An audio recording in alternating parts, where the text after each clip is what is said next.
गेल्या 4 दिवसापासून मी अन्नत्याग आंदोलनाला बसलेलो आहे बुलढाण्यामध्ये। विषय असा आहे की सरसकट विनाशक कर्जमाफी झाली पाहिजे आणि आताचा किंवा 24 वर्षाचा महाराष्ट्राचा शेतकऱ्यांना मिळाला पाहिजे। या आंदोलनाच्या पार्श्वभूमीवर ठिकठिकाणी महाराष्ट्रभर आंदोलन सुरू आहे। आज अनेक शेतकरी मुंबईच्या गेटवे ऑफ इंडियावर आंदोलन करत होते, समुद्रामध्ये जात होते। त्यांना पोलिसांनी अटक करून कोल्हापूर पोलीस स्टेशनला अडवून ठेवलेलं आहे।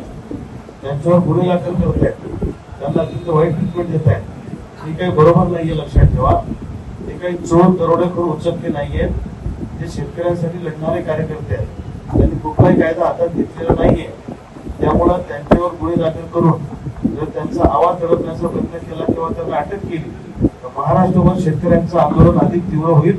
शेतकऱ्यांचा संयम तुटला तर मग त्याची जबाबदारी आमची नाही, ती जबाबदारी सरकारची असेल। त्यामुळं मी मुंबईच्या पोलीस प्रशासनाला आणि सरकारलाही सांगतो, ज्या कार्यकर्त्यांना कुलाबा पोलीस स्टेशनला अटक केली त्यांना ताबडतोब सोडा, नाहीतर महाराष्ट्रभर शेतकऱ्यांचं आंदोलन अतिशय तीव्र होईल आणि आंदोलन आमच्याही हातात राहणार नाही। ही गोष्ट मी ठणकावून तुम्हाला सांगतो। माझ्या तब्येतीला काही बरं वाईट झालं तर त्याला पूर्णपणे राज्य सरकार जबाबदार असेल।